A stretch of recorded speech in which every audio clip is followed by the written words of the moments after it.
Dark corridor. No one there. Silence all around. I walk along the corridor and find a room with children's toys and slides. I'm crawling up the hill. I hear someone's voice behind me. I'm crawling faster and faster to the top of the hill. The light goes out. There is darkness all around. I don't understand what is happening. When I crawled to the top, I felt someone's touch. I turned around. Something was standing in front of me. I was scared but could not see what was standing because of the darkness. Then I hear screams from the end of the room. They push me and fall down the hill.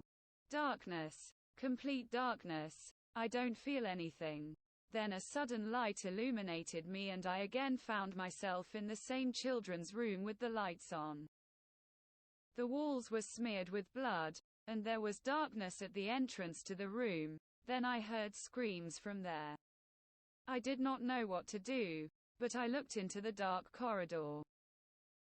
It was dark in the distance, but I felt as if from there at the end of the corridor someone pierced my soul with their gaze, and it was as if I could not take my eyes off this look. After a minute I began to hear quiet voices that frightened me greatly. But I also continued to stand looking into the darkness, and when the voices became louder and louder, they suddenly stopped, and I immediately threw myself out of the corridor back into the room. And when I was already getting up, I found a flashlight on the floor. And despite these terrible sensations, I again went into the corridor, turned on the flashlight and began to walk along it. The flashlight only illuminated half of the corridor, not to mention the other open rooms along the corridor. And when I had already moved quite far from the room that I left, I heard a heart-rending roar behind me in the distance.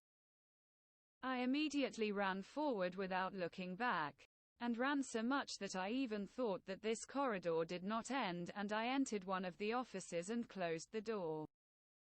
I immediately sat down on the floor to rest, but lifting up the lantern, I saw a table and many shelves stuffed with documents and magazines.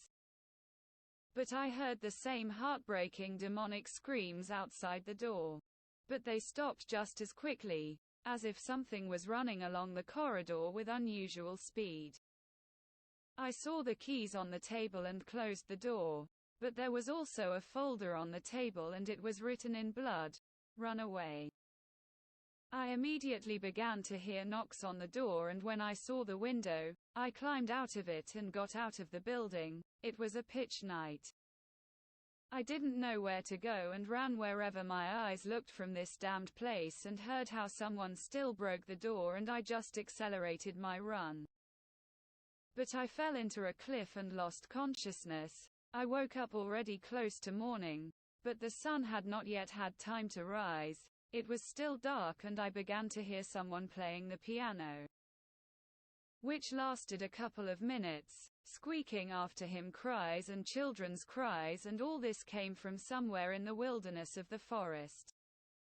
Behind me again I felt someone's eyes, and at the end of the cliff I saw a dark silhouette, and immediately I ran, throwing myself out of the cliff.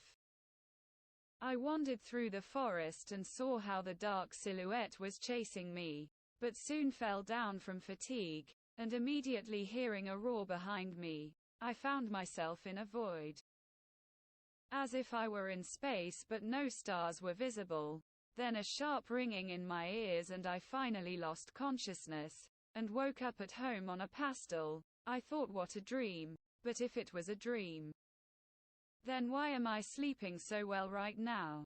Or was it not a dream?